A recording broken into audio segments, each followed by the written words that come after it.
স্বাগতম সবাইকে অ্যাডার পড়বে। গত পর্বগুলো আমাদের এনকোডার ডিকোডার নিয়ে ছিল, তো আজকে আমরা কথা বলবো হচ্ছে অ্যাডার নিয়ে।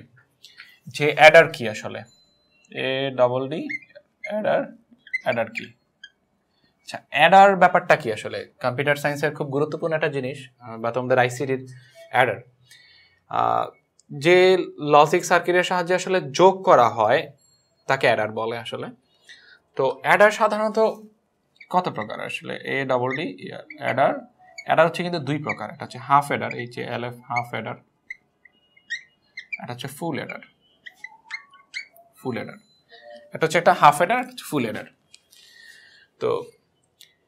তো হাফ অ্যাডার, আমরা এখানে হাফ অ্যাডার নিয়ে কথা বলবো এই পর্বে। হাফ অ্যাডারটা কমপ্লিট করার চেষ্টা করব। যে হাফ অ্যাডার কি, হাফ অ্যাডার সম্পর্কে আলোচনা করো। যদি তোমাকে এই কোশ্চেন করা হয় তুমি কিভাবে লিখবে আসলে? যে অ্যাডারের সাহায্যে বাইনারি 2 বিট যোগ করা হয় তাকে হাফ অ্যাডার বলে। যে অ্যাডারের সাহায্যে বাইনারি 2 বিট যোগ করা হয় আসলে তাকে হাফ অ্যাডার বলে। তো ডেফিনেশন অবশ্যই ভিডিও পজ করে লিখে নিবা শুনে শুনে।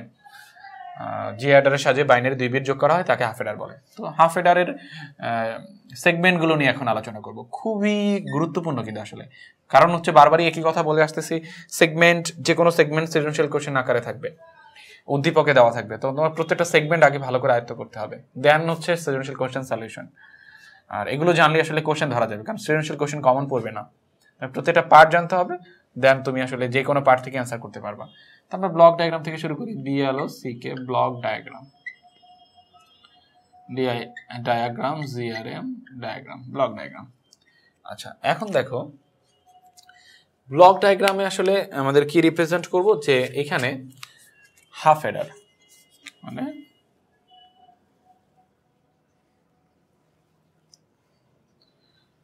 H/A মানে বুঝাচ্ছি হাফ অ্যাডার। আচ্ছা, একটা হাফ অ্যাডারে কয় বিট নিয়ে কাজ করা হবে? মানে যে অ্যাডারের সাথে বাইনারি 2 বিট নিয়ে কাজ করা হবে, তার মানে দুইটা ইনপুট আসবে এখানে, 1 2।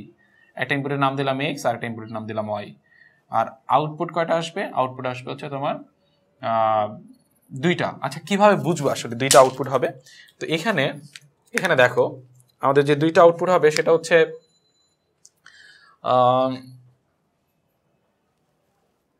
1 1। তুমি যদি এই দুইটা বিটকে যোগ করো, যোগফল বিটটা কি হবে? বাইনারি যোগ করো। তো বাইনারি যোগ করলে এখানে আমরা জানি সবাই বাইনারি যোগ করতে পারি, এখানে হবে 1 0, মানে যোগ করলে 2 হবে, 2 কে বাইনারিতে লিখি আমরা 1 0। এই পাশের বিটটাকে বলি আমরা সাম বিট, এই পাশের বিটটাকে আমরা বলি ক্যারি বিট। তার মানে দুইটা বিট যোগ করার ফলে যোগফল বিটটাও 2 বিটই থাকে আসলে, একটা থাকে সামে, একটা থাকে আসলে কিসে? ক্যারিতে। তার মানে একটা থাকবে সাম বিট, একটা থাকবে আসলে তোমার ক্যারি বিট।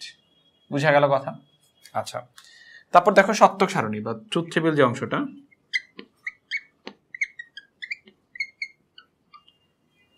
এখানে একটা ইনপুট অংশ থাকবে, একটা আউটপুট অংশ থাকবে তোমার। তো জানো সবাই ইনপুটে কি আছে? এক্স আর ওয়াই। এক্স আর ওয়াই, ইনপুটে এক্স আর ওয়াই টানার অর্থই তো জানো, কারণ এই অ্যাডার কয় বিট ইনপুট নিবে? আসলে দুইটা ইনপুট নিবে, একটা এক্স, এটা হচ্ছে ওয়াই, এটা এক্স, এটা হচ্ছে ওয়াই। আর আউটপুটও বের করবে সে কত বিটে? 2 বিট। একটা রাখবে সে সামে, একটা রাখবে সে ক্যারিতে। এটা এই যে সাম, এটা হচ্ছে ক্যারি। আচ্ছা, এখন দেখো তুমি ইনপুটে বাইনারি বিন্যাস কটা সাজাবা? মানে বাইনারি বিন্যাস সাজাবা 4টা। কেন? কারণ ইনপুট 2টা ছিল, কারণ আমরা জানি ইনপুট যদি n হয় আউটপুট হবে 2 টু দি পাওয়ার n, আর আউটপুটে বাইনারি বিন্যাস হবে 2 টু দি পাওয়ার n। 2টা হলে কয়টা হবে? 4টা। 2 স্কয়ার মানে কত? 4। কারণ 2 বিটে 4টা বাইনারি বিন্যাস সাজাতে হবে। এখানে দেখো 0, আচ্ছা এখানে 0, তারপর হচ্ছে 0 1 1 0 1 1 1 1। আচ্ছা, তারপর দেখো এখানে কি হবে? 0 0 যোগ করলে একটা ব্যাপার খেয়াল করে দেখো, 0 আর 0 যদি তুমি যোগ করো, যোগফল বিটটা কি হবে? 0। আচ্ছা, এই 0 এটা কোন পজিশনে আছে? মানে সামের পজিশনে, মানে সাম বিটে আছে।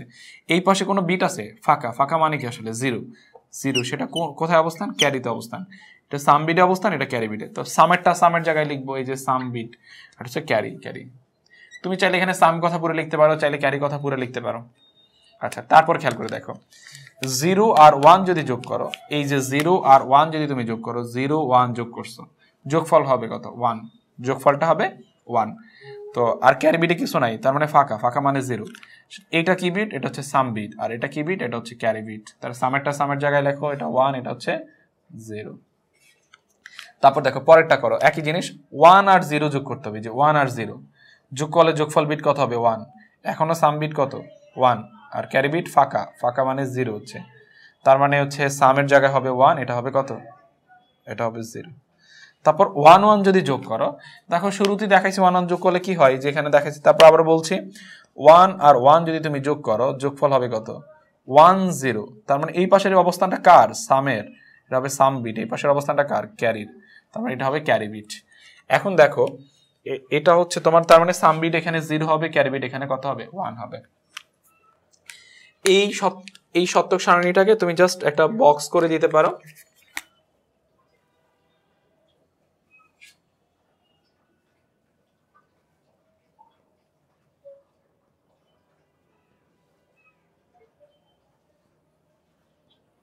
That's it.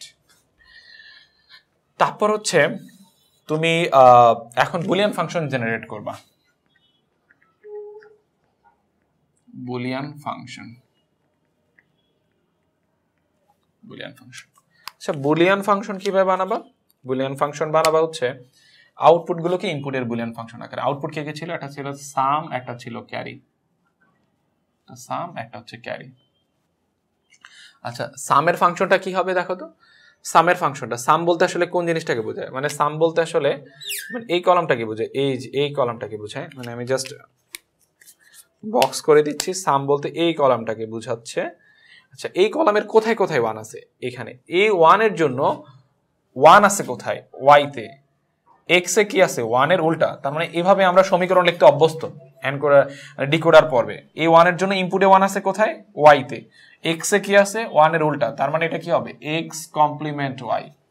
তারপর দেখো আবার একই কলামে 1 আছে, একই কলামে, আমি কথাটা বলেছিলাম একই কলাম, তার মানে প্লাস, এই 1 এর জন্য ইনপুটে এখানে 1 আছে কোথায়, এখানে আছে x এ, তার মানে x এ কোনো কমপ্লিমেন্ট হবে না, এই 1 এর উল্টা কোথায় আছে y তে, তার মানে y তে কমপ্লিমেন্ট হবে।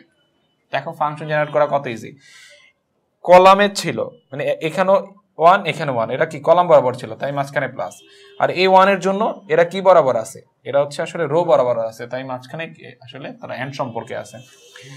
আচ্ছা এখন দেখো সি এর ফাংশনটা কি হবে, সি বলতে কি বোঝাচ্ছে, সি বলতে এই কলামটাকে বোঝাচ্ছে, এই কলামের কোথায় 1 আছে, শুধু দেখো এই জায়গায় 1 আছে, এই 1 এর জন্য দেখো x এ 1 আছে, y তে 1 আছে, তার মানে কি কোথাও কমপ্লিমেন্ট হবে না, দুই জায়গায় 1 এর সেম আছে, x y হবে। আচ্ছা এইটা ব্যবহার করে তুমি মানে এখন সার্কিট তৈরি করো, সার্কিট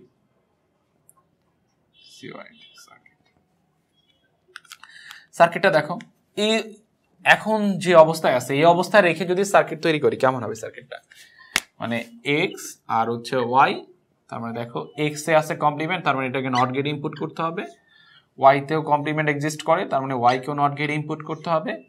তারপর খেয়াল করে দেখো x কমপ্লিমেন্ট y, তার মানে এটা হচ্ছে তোমার x কমপ্লিমেন্ট, এই যে x কমপ্লিমেন্ট এটা হচ্ছে তোমার y, তাদেরকে কি করতে হবে, তার আবার এন্ড অবস্থায় যুক্ত, তার এন্ড গেট ইনপুট করতে হবে x কমপ্লিমেন্ট y।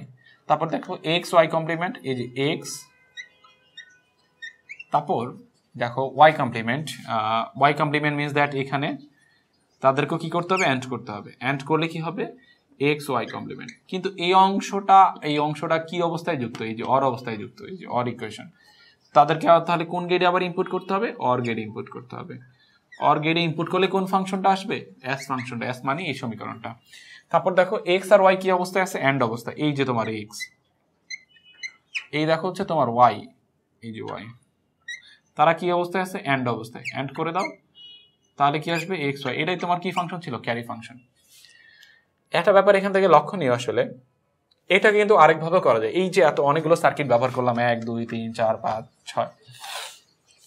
6টা সার্কিট ব্যবহার করলাম, এটা দুইটা ইয়ার সাহায্যে আসলে করে ফেলা যায়। দেখো এইটা যারা পর্বগুলো ঠিকঠাক দেখে আসছো তারা কিন্তু জানো এটা কার সমীকরণ ছিল, আমরা জানি একটা জিনিস এরকম পড়ে আসছিলাম যে a complement b plus a b complement সমান কিন্তু ছিল a XOR b, আর এখানে দেখো সেম জিনিসটাই আছে জাস্ট x y এর সাহায্যে লেখা, তাহলে আমরা এটা বলতে পারবো কি x XOR y, তাই না, আর এটা তো আর ছোট করা যায় না x y, তার মানে দেখো সাম ফাংশনটা আসলে কি নির্দেশ করে, x XOR y, x আর y কে যদি তুমি XOR করো তাহলে সাম ফাংশনটা পাবা, আর ক্যারি ফাংশনটা কখন পাবা, ক্যারি ফাংশনটা হচ্ছে x আর y কে এন্ড করে পাবা। তাহলে এখন আপডেট যে ফাংশনটা আছে, এই যে ফাংশনটা, এটা ব্যবহার করে সার্কিটটা ড্র করলে কেমন হবে? তাহলে আপডেট সার্কিটটা দেখো, আপডেট তোমার সার্কিটটা হবে এমন যে এক্স আর ওয়াই তাদেরকে এক্সর করো, এই যে এক্সর, এটা সবাই করতে পারো আসলে, তার এক্স এক্সর ওয়াই, এটা তোমার কি ফাংশন ছিল? সাম ফাংশন। আর এই যে এক্স আর ওয়াই কে অ্যান্ড করা, এই যে এক্স, এই যে তোমার ওয়াই, তাদেরকে তুমি অ্যান্ড করো, অ্যান্ড করলে কি পাবা? Carry function. দেখো দুইটা জিনিস দিয়ে আসলে কমপ্লিট হয়ে গেল, এক্সর আর হচ্ছে অ্যান্ড গেট দিয়ে। আর এখানে আসলে কয়টা? এখানে লাগছে আসলে 6টা। তার মানে এটাকে আসলে সরলীকরণ করে নিলে মানে কম সার্কিটের সাহায্যে একই জিনিস করা যায়। এইটা তোমাকে যে আউটপুট দিবে এটা তোমাকে একই আউটপুট দিবে। এখন আসলে মানে আমরা কোনটা করব? আসলে কোশ্চেনটা যদি ফ্লেক্সিবল থাকে, মানে হচ্ছে কোনো শর্ত দেওয়া না থাকে, তখন আমরা এইটা করলে পারবো, এটা করলে পারবো। কিন্তু যদি বলে যে হাফ এডারের ফাংশনটিকে মৌলিক গেটের সাহায্যে বাস্তবায়ন করা যাও, অবশ্যই মাথায় রাখতে হবে এটা করা যাবে না, কারণ এক্সর কোনো মৌলিক গেট না, কিন্তু তখন অবশ্যই এভাবে করতে হবে। আর কোনো কন্ডিশন দেওয়া না থাকলে আসলে যে কোনো একটা অ্যাপ্রোচে করলেই হবে। এটা শিখে রাখাটা অনেক ভালো দুইটাই, কারণ হচ্ছে সৃজনশীল কোশ্চেন এমনভাবেও আসতে পারে। জাস্ট একটা কোশ্চেন প্যাটার্ন নিয়ে আলোচনা করা যাক, যে এখানে বলতে পারে 1 নং চিত্র ধরো একটা এক্সর গেট দেওয়া আছে, একটা এক্সর গেট, আর 2 নং চিত্র ধরো হচ্ছে একটা অ্যান্ড গেট দেওয়া আছে, এটা 2 নং চিত্র তোমার, এটা হচ্ছে তোমার 1 নং চিত্র। তো তোমাকে যদি বলে যে 1 নং ও 2 নং চিত্রের আলোকে কোনো অ্যাডার তৈরি করা সম্ভব কিনা ব্যাখ্যা করো। আচ্ছা, 1 নং ও 2 নং চিত্র দিয়ে আমরা কি কোনো অ্যাডার তৈরি করতে পারছি? দেখো তো ভালো করে অবজার্ভ করে। ডেফিনেটলি এই যে এক্সর আর অ্যান্ড গেট দিয়ে আসলে একটা হাফ অ্যাডার তৈরি করা সম্ভব। তার মানে আমরা এই কনসেপ্টটা বিল্ড করতে পারি, এই কনসেপ্টটা আসলে এখান থেকে আসলে নিতে পারি যে একটি এক্সর গেট একটা অ্যান্ড গেট মিলে কি হয়? একটা হাফ অ্যাডার। এই যে একটা এক্সর গেট একটা অ্যান্ড গেট মিলে একটা হাফ অ্যাডার হয়। আর উদ্দীপকের যে চিত্রগুলো ছিল, প্রথমটা এক্সর ছিল, দ্বিতীয়টা অ্যান্ড ছিল, তার মানে একটা এক্সর গেট একটা অ্যান্ড গেট দিয়ে কি হয়? একটা হাফ অ্যাডার। যদি বলে 1 নং ও 2 নং চিত্র আলোকে কোনো অ্যাডার তৈরি করা সম্ভব কিনা, হলে ব্যাখ্যা করো। তাহলে ব্যাখ্যাটা কি করবো? হ্যাঁ, হাফ অ্যাডার তৈরি করা সম্ভব, এভাবে তৈরি করা সম্ভব, হাফ অ্যাডার ব্লক ডায়াগ্রাম হবে এইটা, তারপর হচ্ছে সত্য সারণী হবে এইটা, তাই না? এখন একটা ব্যাপার খেয়াল করে দেখো, এই যে তুমি এক্স আর ওয়াই কে এক্সর করছো, তাহলে সাম ফাংশন আসে। আচ্ছা, এক্সরের লজিক কি ছিল? বিজোড় সংখ্যক ইনপুটের জন্য আউটপুট কি হবে? ট্রু। তুমি এই চাইলে সেপারেট করে লজিকগুলো অ্যাপ্লাই করে দেখতে পারো, হ্যাঁ এগুলো ঠিক আছে কিনা। যে সাম বলতে কি বুঝেছি? এক্স এক্সর ওয়াই, তাই তো? এটাই তো ছিল সাম ফাংশন।